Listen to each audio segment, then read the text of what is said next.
Hi, you're listening to Bold Works, the space where women connect, share stories, laugh, and tell the messy truth about careers. We are here to figure out how to survive the chaos of work without pretending it's all fine. Spoiler, it's not, but together it works. Hi, welcome to Bold Works. My name is Fernanda.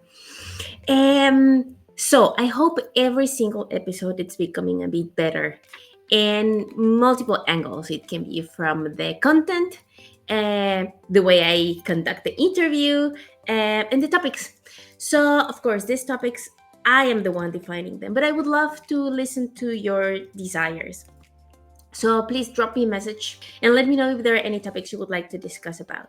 Now, today I'm gonna be talking about one topic that really touches my inner fibers, and this is female leadership and female leadership in organizations. So, if you haven't been able to spend some time and listen to the previous podcast, like the previous episode with Pau Navarro, please take a moment, even ask ChatGPT or some of these like tools to summarize it for you, because I think there are like pieces of gold, like small gems and diamonds throughout the entire conversation. And please take a moment, because I think it's also connected to this episode. Today it's about female leadership in organizations and what fuels female leadership. That's my biggest question now. I've been doing some research, of course, and there are like 5 microfuels that I can like enlist now. I'm gonna enlist them, and I'm also gonna read a question next to it so we can understand it. If you have any more doubts, of course, you can go to bold-works.com and read the post that I wrote regarding this topic. I always try to write something, do some research. It's not about an opinion, it's more about gathering information for all of you. Now, female leadership and 5 microfuels. First one is identity and self-concept.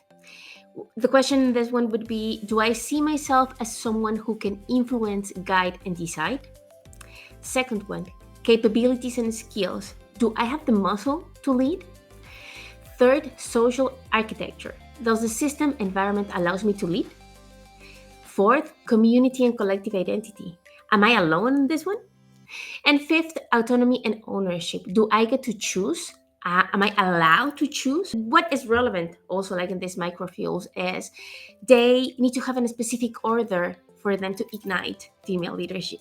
Order would be, first, we have to have a clear identity. Then community, and community is to borrow courage. Third, capabilities, so practice confidence, making sure that you have the skills and that you can practice them. Fourth, autonomy, so that you have a behavioral agency. You act in a way that's attached and aligned with your inner definitions. And the last one, social architecture, so sustainable leadership. If I have to summarize it in one nice phrase, let me read this one for you. Women begin leadership from within, activated through communities, strengthened through practice, express it through autonomy, and sustain it through supportive systems. It seems a lot, but we are already here, right? So for today's episode, I have an amazing guest. Her name is Carla, and as some of you might know, I live in the Netherlands, and Carla is one of the first people we met as friends in the Netherlands. She worked for more than 25 years in the Dutch Tax and Customs Administration. So the name of this institution is Belastingdienst. She served as deputy director for over a decade in the ICT Service Directorate.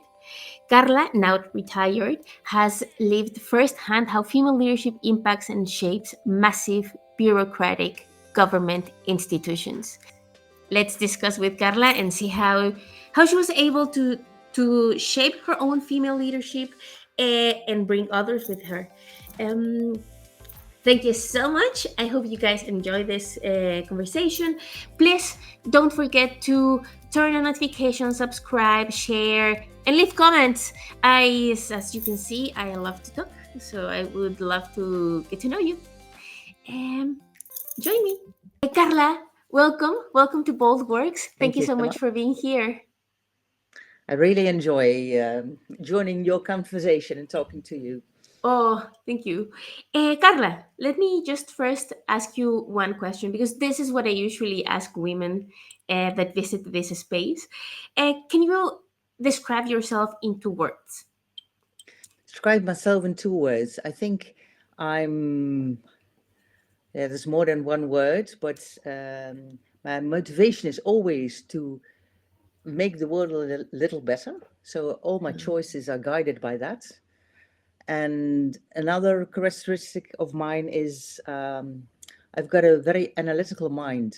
So I see all kinds of things and I can connect them and put them into context. So that's what I can add to making the world a little better. Wow. It's really nice because now that you just describe yourself, I see your X-ray as I know you, and that's the case. You are always like a thinker, like a deep thinker, super polite and proactive, really focus driven.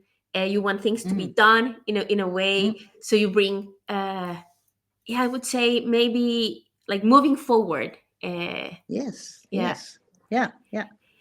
Carla, where are you? Where are you from? And where do you live?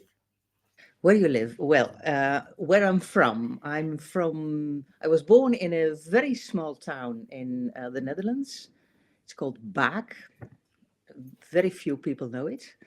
It has some 2,000 inhabitants, so it is Oh, really small.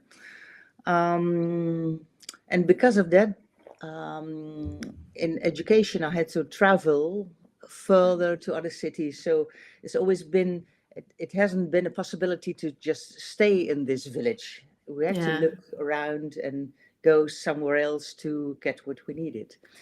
So I think that's one thing that formed us. And the other thing is, I come from a family of seven. We had 5 children, Whoa. 7 children, 5 children. But my father, he lost his father at a very young age, Oh, when he was 6. And then his mother was had to raise 3 children as a woman alone, single. yeah, Yeah. single woman, and the only thing that was a realistic option for her was to remarry and Oh, find a husband to really help her survive. And it was a really unhappy marriage. My father suffered from it. oof. And when he was in a marriage himself, he was married and he had 3 daughters and then 2 sons. And me as a daughter and my sisters were always encouraged by him to be able to take care of ourselves, to be Yeah. educated, to make our own decisions, because he never wanted for his children to be in the same position as his mother was. So I Oof. think this really defined us in a way. We were always pushed to be able to stand on our own legs, make your own decisions, create your own happiness in a way. Yeah. I'm gonna take a U-turn here, just because we were discussing about the different questions in the topic of today. But another topic that I try to constantly understand a bit better is agency and Mm. how women build, execute, practice agency. So what you just like shared with us as the background and the context of your father also shaped your own agency and how Exactly. you, since Exactly. you recall, you also you try to execute it actively. Yes, yes, exactly, exactly. Whoa. So, Oh, that's yeah, all the things you learn from your background, you take with you in your further life, and yeah, it really defines you in the way you address the world, the way you exactly, pick your battles, the way you are insecure, the way you're certain you have to do exactly. this. So, yeah, yeah, And to connect this topic to how did you, because I know you out of like sporting mm, and being mm, mm, extra active, yeah, and then also out of volunteering. I also know that you have yeah, like a soul of helping and giving, but you also are super structure goal oriented. You were a super high position within the Belastingdienst here in the Netherlands. And how did you get there?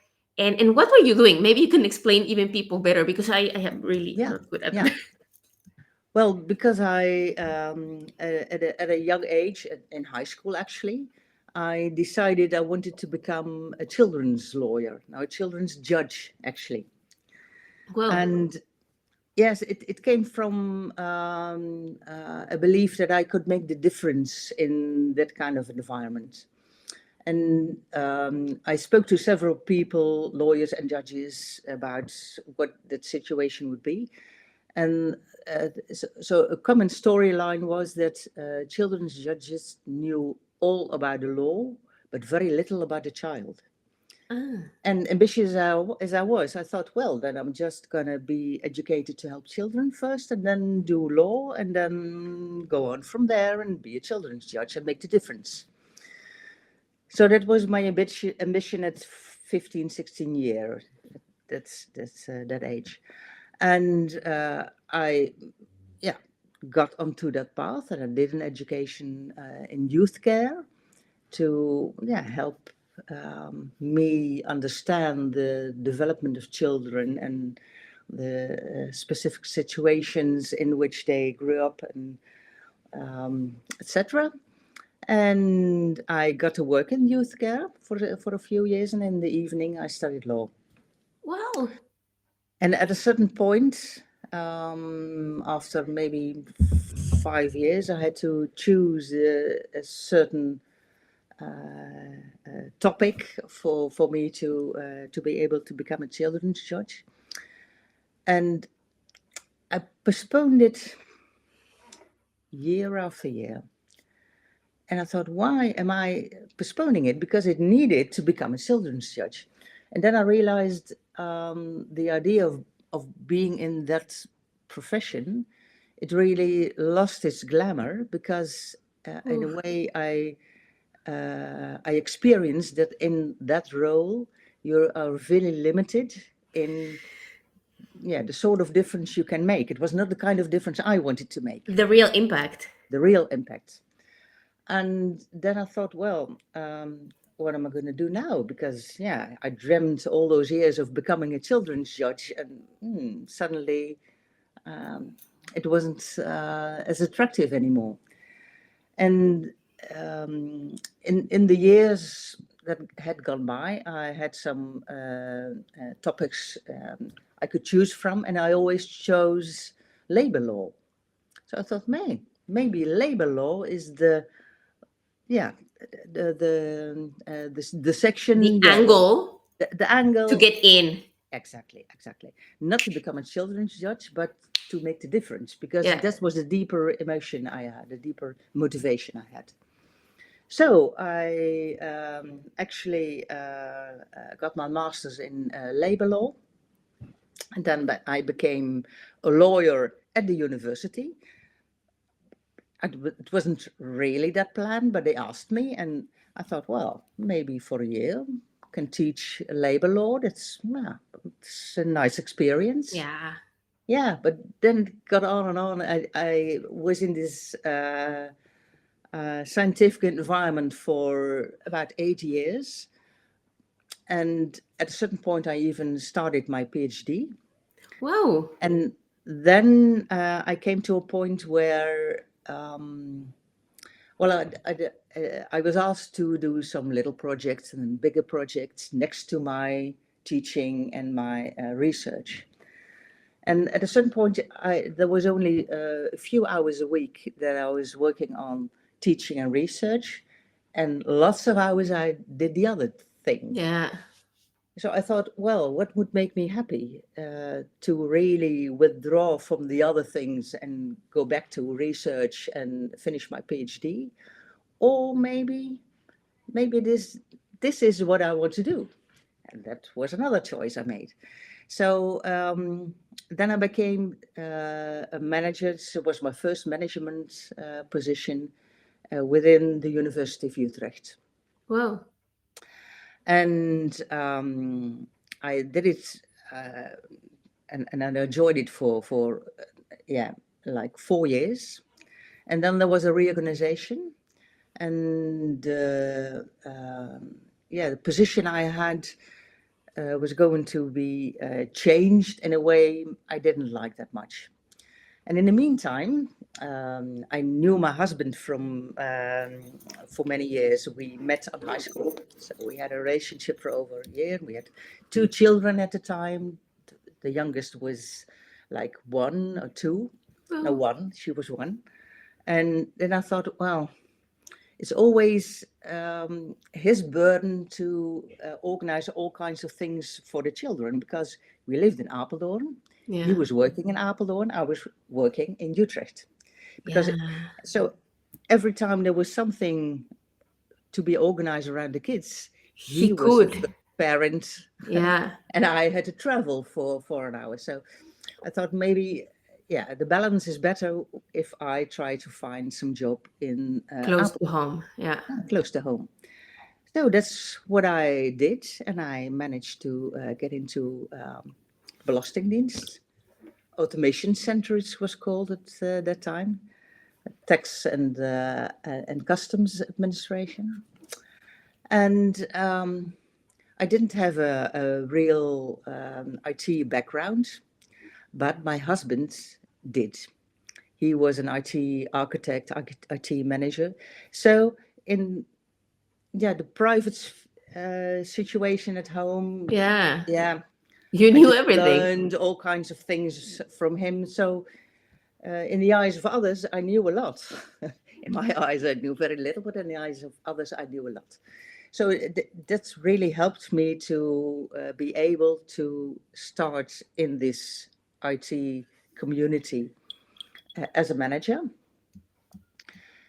Because it was really was a male-driven organization.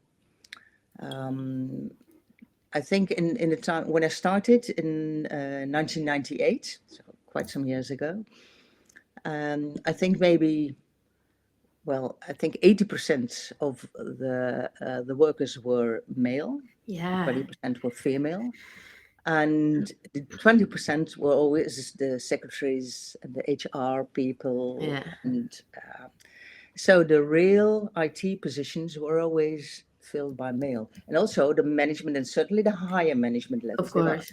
100% male fulfilled. So in a way, yeah, this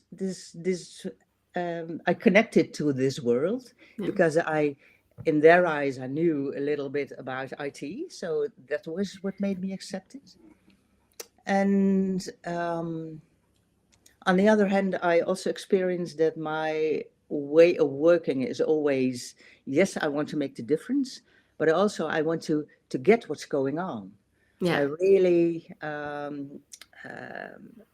yeah, try to understand, try to connect with people, ask them what they're doing. So trying to really grasp the topics. yeah, And that was a thing that was really appreciated because there were lots of managers in this situation who just wanted to be, yeah, governing things, yeah. and Like in specialists acting. had, yeah, exactly, exactly. And I was always trying to be the one, um, and it was my own need, not because they asked me, but I wanted to understand what they were doing and what their Yeah, problems were and where I could help them to thrive better and to be more effective.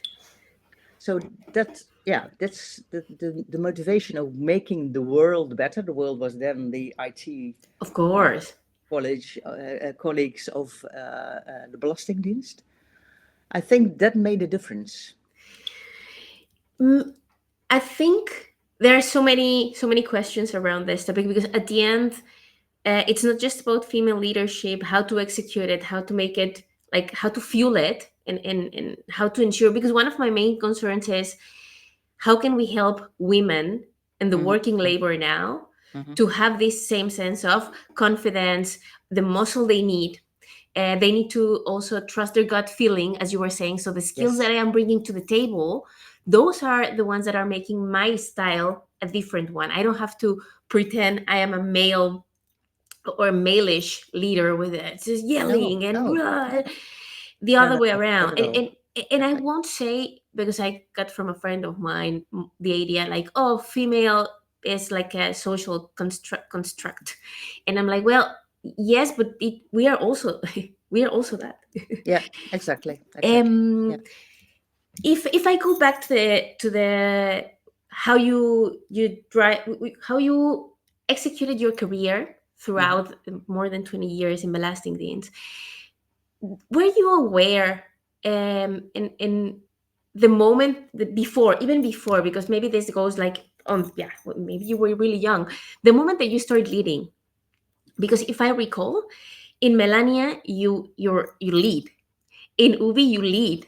um do you were are you aware when you decided like, okay, I'm gonna do this, do you do it in a conscious way, or it's more like it comes and goes? How is it?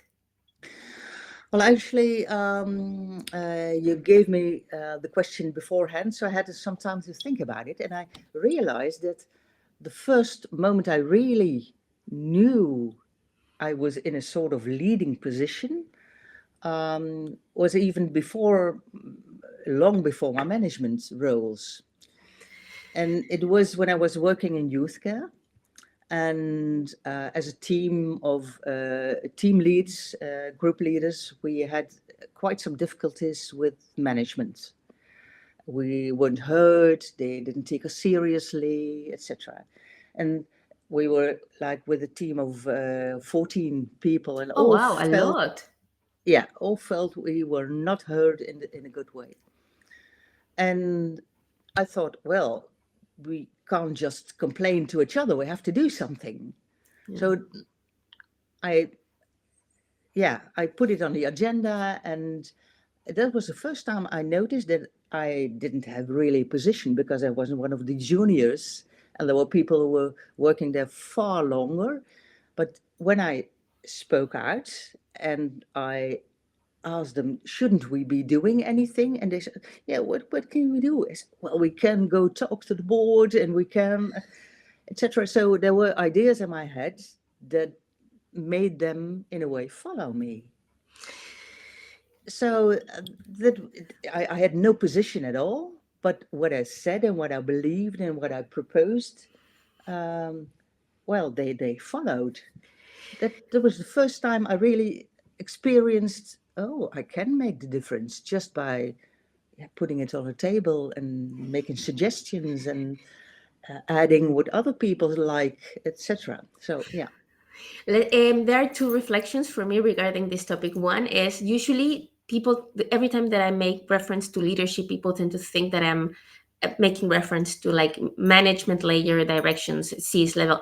The other way around. I think female leadership, it's executed on a daily basis.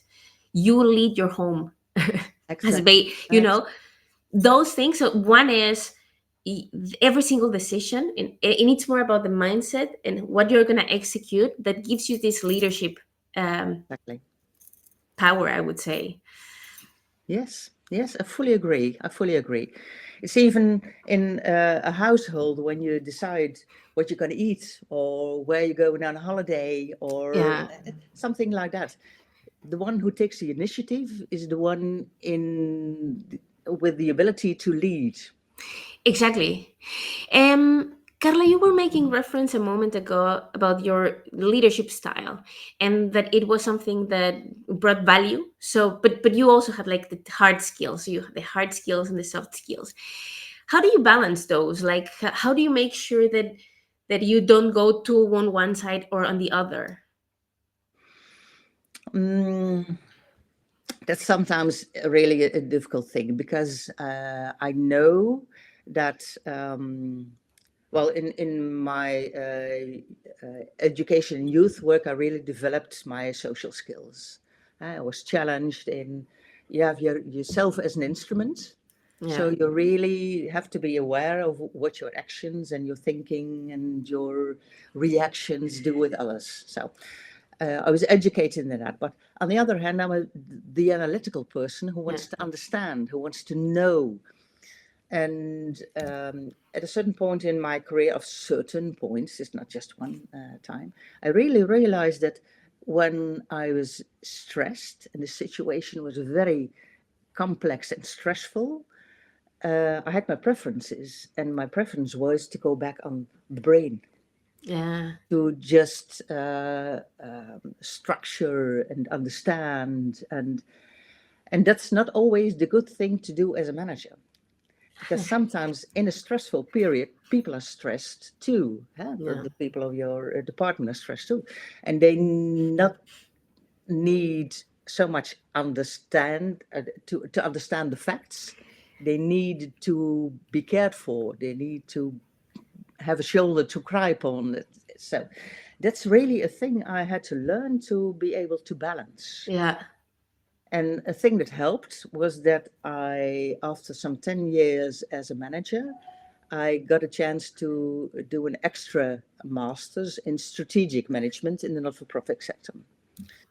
And I really would recommend it to everyone who is in the same has the same opportunities to really do some kind of long-term studies when you are working, Yeah. because you really grasp other things from what you learn than when you didn't work at all.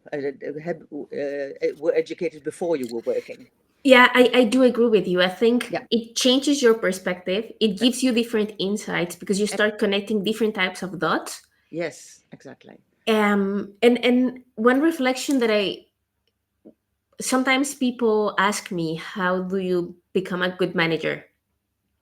Not because I don't know why they ask me. Well, maybe you come across like one. Yeah, maybe. And I'm always like, well, you change the chip. You constantly change Yes, how you see things in a different way, but you also, it's a constant training. So not just training yes, your brain and your behavior, but reading more, understanding people more, reading books about how to understand the other, how to communicate with the other. um, those things, I would say, are things that, yeah, the system, like, like companies and employers should provide. But if you are really interested in being a good manager, and if you're a manager, I think it's yeah, good for one, train yourself, study something, bring the theory together with the reality, and exactly, go exactly. with the flow and change it. Yes, exactly, exactly. I fully agree. It's a constant development, and I think what I learned most is that the thing a true leader needs is empathy. Actually, two things: empathy and flexibility. Yeah. So you have to be able to see what people need, or to be able to see they might need something and ask them, because you can't really know it. So really make the connection. That's one thing. And on the other hand, you have to be able to use different styles of approach. Yeah. Some To people adapt really yourself. need structure. They really need it. They wanted to have instructions. Tomorrow you have to deliver this, and the other one is thriving by, maybe you can do this. When do you think it will be Autonomy. ready? And Yeah. they have their own structure, and they're sort of offended when you give them instructions. It has to be ready tomorrow. So that balance between the different styles of approach for all the people in your team or in your department, that's, I think, what makes the difference between a good manager and not so good manager. Yeah, yeah, someone that has a bit more of like opportunity areas, let's call it Exactly, that exactly. way. Yeah, yeah, um One last thing, maybe, when it comes to empathy and when it comes to like the managerial layer, I would say is, don't assume that people know what to ask and how to ask it. exactly, Because for instance, nowadays we live in a more global world. Nowadays English is not my mother tongue, and it's not your mother tongue, it's so not it might be the case that whatever you are asking me, I am not getting it.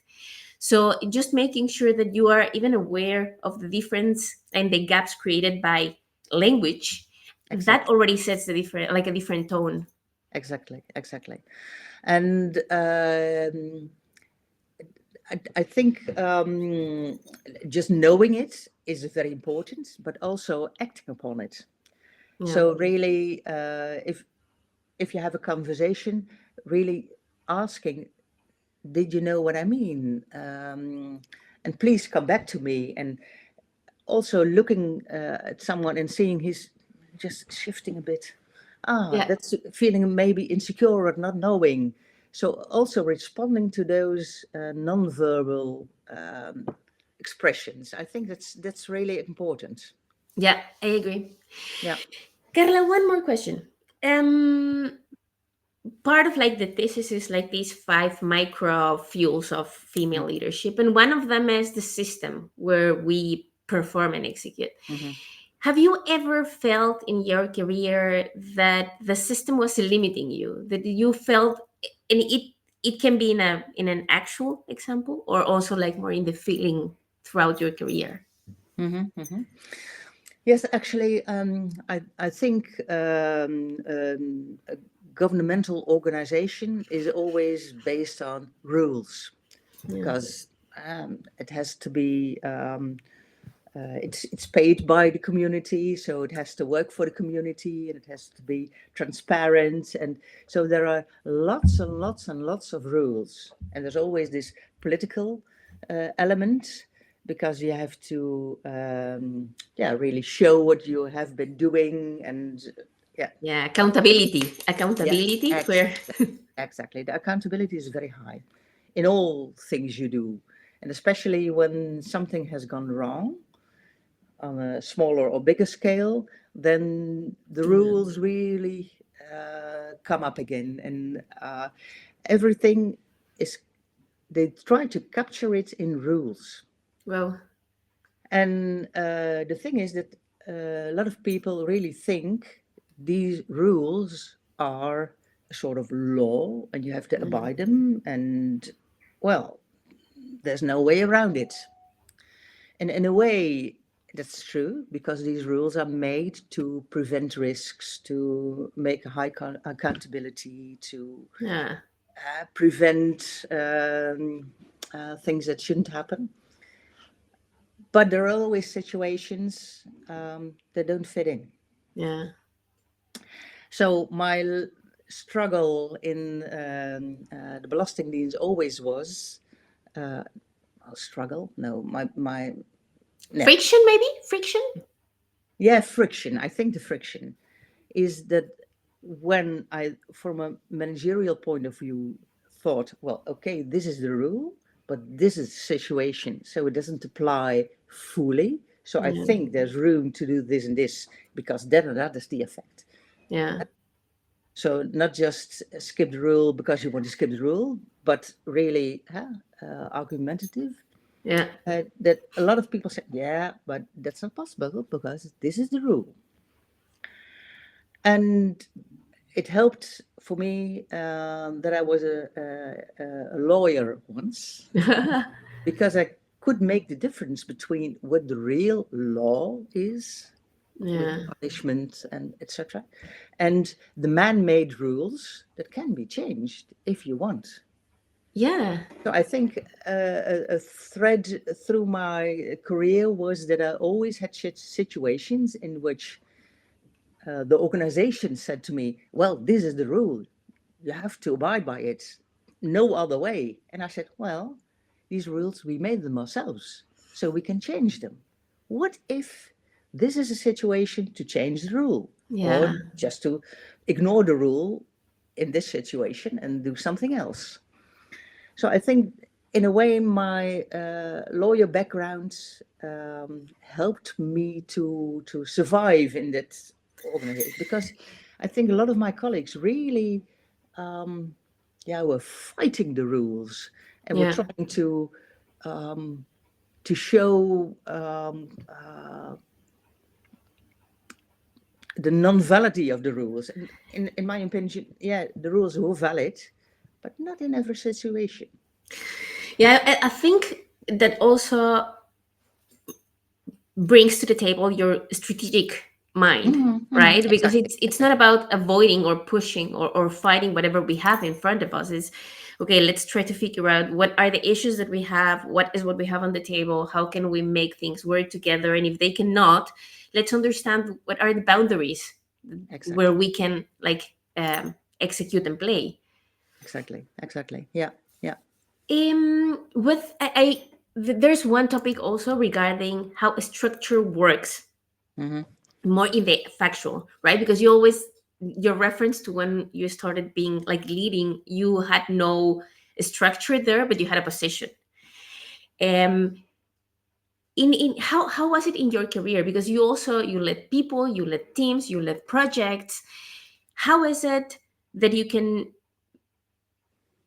is it like there's, is there something we can do to adjust the structures where we perform? To adjust the structures in an organization, you mean, or Yeah, in, um, well, actually, I think it's not the structure that is the beginning. The structure is the effect of what people do. So if you see it that way, then it's your own yeah, yeah, your own motivation and your own goal that's in the center. It's not the structure that is in the center. Because always when there was a some difficulty to be solved, um, a few of my colleagues, lots of my colleagues actually, wanted to build a new structure to solve the problem. hmm, My goal was not to build a structure, but to first understand what was going on, to know what we wanted to do, and then build the structure. Um, so I think with if you are able to not see the structure as a solution, but just as a way of working in which you have to be flexible and understanding and empathic, yeah, I think then you can not be so restricted by the structure and be, in a way, true to yourself. yeah, And I yeah. think it really helps. Yeah, No, no, no. I fully agree. I was just connecting the dots. Usually, this is the 10th time that I'm recording an interview with yeah, someone, and I usually start my speech with, "What can we change in the world?" yeah, yeah, yeah, yeah, And yeah, in yeah. most of the cases, I think that the reflection is, this is about being empathic, this is about being strategic, this is about understanding that it starts from this side and the impact goes on that side. Um, Hmm. Hmm. so I'm really happy because at the end, it's a common ground where I think we all, or people that I am surrounded with, can connect. Um, and that's also, I would say, more yeah, nice, maybe even like smoother way of executing your power, and your Exactly, focusing your exactly. energy. Yeah. And Yeah, of course, it's not always enough, because I now think of situation in which even when I worked at a tax company, very recent, the board was, due to several reasons, consisting of just white male of 50 plus. yeah, And when there was a vacancy, what happened? Who did it choose? A white male of yeah, 50 50 plus. plus. Yeah, because that's, they look for peers. And of course, they said, yes, this is the one with the best skills and the one with the most fitting experience. Of course, they said it because that's what their arguments were. And that is not enough to just be flexible and empathic. Yeah, So me and several other colleagues, I was not the only one, just at a certain point really got angry. So this is not okay. You're just doing the same thing over and over yeah, again. So in the new vacancy, give the preference to a woman, yeah, of course. even if you think there's a male person who Better. has a score of an 8, then a woman with a 7.5 is even better because it adds to decision making, it adds to cultural elements, it adds Everything, to, transformation, perspective, connection. yes, exactly. So it's not always about being friendly and accommodating and flexible and empathetic. Sometimes you really have to be strict and say, Yeah, this is not okay. And yeah. I will not rest until it is changed. That's it's super inspiring, to be Yeah. honest. in order to start wrapping this one up, um, how was the community, like the female community, how you were executing your leadership in the how was it, and how, or maybe even from a broader perspective throughout your life and your career, uh, what can you share with us about that? Hmm. I think in an organization like Dutch Tax and Customs Administration, um, the women are always in the minority. And what helps is if you connect to Yeah, each other. So, in a sort of automatical way, women did that. There was a kind of feeling of sisterhood, yeah, and that helped because in certain situations, of course, we struggled. It was day after day. You had meetings with 25 people, and you were the only female, yeah, and that's always yeah. Putting up different questions, and you don't always find the right answers with your male colleagues. So sometimes you have to connect with your female colleagues. And actually, it in all the places I've been, it works that way. yeah, So females connect. They yeah, try to find each other, support each other, learn from each other. yeah. So it's yeah, actually it really helped. It helped, support. It helped knowing you're not alone. So yeah, Exactly. yeah. When I was like understanding a bit more about like female leadership, I found it like really interesting that the second step that helps to be more effective, the outcome, is connecting with others. So Okay. reinforcing, because at the end, we are we want to help each other. So that's also what makes the difference in the outcome.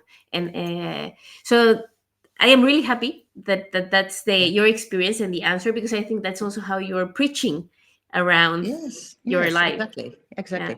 And I think, and maybe one difference between most women and most men, not everyone, of course, but is that men tend to think in position. Yeah. Women tend to think in attribution. So Oh, that's quite a difference because to me and many other women, I don't mind if it's my name on the topic or on on an official thing. It's just you know that you have been contributing to the right aim and to the right goal. That's yeah. enough. You don't have to be in the spotlights all the time. Of course, there are differences, but and I think um, um, the male colleagues found it more important to be on stage. And of course, they also wanted to aim at the right things but they wanted to show everyone what they were made of. And I Yeah. think that's a difference between how women approach, reaching their goal and how men approach it. It's No, more about them as a person, and in the women's case, it's more about reaching the goal no matter like what. the cause. Exactly. Yeah, I do agree with you. I think on one side it's more the output, on the other one it's more the contribution to a cause. Exactly. And of course we cannot make it like general, every single guy and every, no, but I Of think there's course, a tendency, a and of course, tendency. if the environment that surrounds you can uh, enrich and guide you and allow you to execute that way, yeah, that might be the way, the difference in between one style and the Yes, other. yes, yes. Yeah, yeah. um I also try to, whenever I invite someone, I try to ask something a bit more practical, something that can help women that are listening to this episode, like, because they can be maybe a manager, they might be just leading a small team of women in their Mhm. company and trying to change something there. And you already gave us like tons of like different pieces of like gold, which is empathic, but also vocal. true to your feeling, moments of reflection, reconnect with yourself. Hmm. Is there something that you can like maybe advise them, like something about whenever you feel that there's something that can change, because that's the vision in that moment in time, what Hmm. can they do to just Yes, I think my style and from other colleagues I've seen that was very powerful and not specifically male style is to make alliances. Like when you have a goal, you not just say, well, this is what should be done. That would be the yeah, more male like approach, but just ask people in your network, create a network. That's where it starts, of course. What do you think about it? What would be the pro? What would be the con? Do you think like me? And then you sharpen your own arguments. exactly, And also, you know where the community is that supports you. yeah, Because an idea can be fantastic, but if no one supports it, it it will dies, never be a reality. exactly, And sometimes you have to adjust the idea a little bit, although you think that would be the far by far the best, because the smaller idea is supported. yeah. So it's not just about being smart, but also about getting the right support to make it real, to make it reality. Yeah. So So I think that's really a strategy. yeah. I see more women, yeah, trying to use it than men actually. But there are also men who do it, and I think if you really are starting as a manager, this is the good thing to do. Make Yeah. a connection and try to see, my idea. I think this is a good one. But how do other people think about it? Do they support it? Why? Why not? How can we adjust it? And then you can get it to reality. Oh, Because, that's yeah, yeah. you have to show. You have to show the things you reached. You can't just be supportive and be invisible because that doesn't work either. Yeah, yeah, again, it's like this balance in between the nurturing part but also like the accountability part. Exactly. um I find it like really nice advice because it covers so many topics. So one, flexibility in your own ambition. Hmm. So if Yes. if Yeah. your main goal is also to bring it to impact and change, you have to be smart on how to do it, find the right connection, find the right community. And I think what I would my first thing to start with is, you might think that your idea is just one, but there's more people that maybe have it but they don't dare to speak it. Exactly. So these going back to the first part of like identity and self-confidence, it's like just try it. It's statistically you will fail, yeah, you will, Yeah, you but will. Yeah. you will also like win. Exactly. Exactly. Yeah. Yeah. Yeah. And how bad is it to fail? There's always learning and getting experience from failing. So failing is not failing. I agree. I was with a friend of mine. This is my last intervention, I promise. With a friend of mine, and we were saying that the worst failure is not even trying to do something because you are so Ex- afraid of. And but yeah, exactly. but you did nothing. You learned nothing. You not yeah yeah Exactly. Exactly. And I think that's sometimes also a bit tricky if you're a starting manager, because I know it from my own experience. yeah. Because when it was stressful, I tend to fall back on knowing things, on understanding. So my pitfall was that when I was insecure, I wanted to research more, to know more facts, to really, and that didn't help because all the time I was doing nothing. Yeah. Yeah, I was working very hard Here. in my head, but Yeah. my people didn't see anything. My colleagues didn't see anything. So this is, I think, one of the major things I learned, that you have to know what your pitfalls are, of course, and then you have to know a way around them. Yeah, So not knowing everything is not a shame. On the contrary, sometimes aiming it for is. something smaller because Exactly. that's supported by the community or by your boss or by your team is more important than knowing everything. Yeah. Yeah, Carla, thank you so much. It's been such an amazing conversation, super insightful. Because I also get it. It was really nice for me to know more about you. To be honest. it's very nice to hear, and I find it yeah wonderful to join you in this conversation, of course. And well, I must say, I really admire the way you approach this topic, approach yeah, the theory in combination with practice.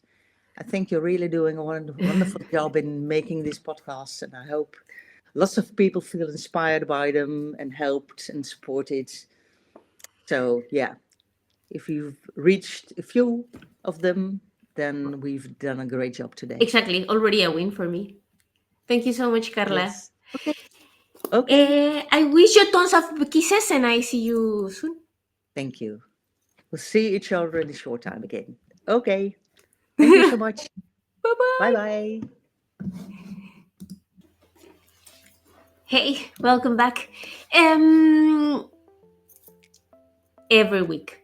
Every week, Thursdays are my bold works days, and those are amazing days. Um, I I was able to like do a small recap. Of course, I do this for myself, but maybe it helps. So let me just bullet points about my conversation with Carla. One, trust your ideas, trust your gut feeling, believing what you think and execute it. To connect, to find alliances, but to also to sharpen your ideas. Like once you share, once you present your idea, it becomes better and better. Connecting also brings community together, and you can also find sponsors. So ideas, they need to come alive. If not, then they will just stay there getting dusty in a bookshelf. Empathy and flexibility are key to lead and manage. And again, it's not the same. Don't get me wrong. Lead and manage, those are two things differently. You can lead without being a manager, you can manage without being a leader. But in case you do any or both of them, do it with empathy and flexibility. Take into account the other side, like the needs of the other side that you're like in this case leading and managing. um Stand to your values and grounds and speak your mind, act. So Carla was saying like, yeah, you have to, your way of being, it's going to be more accommodating to things, being more flexible, more empathic, but that doesn't mean that you don't have to be strict with your core values and act upon them. uh, Another thing, develop yourself intentionally to lead and to manage. Think about like a course about theory to connect the dots, but also read a lot.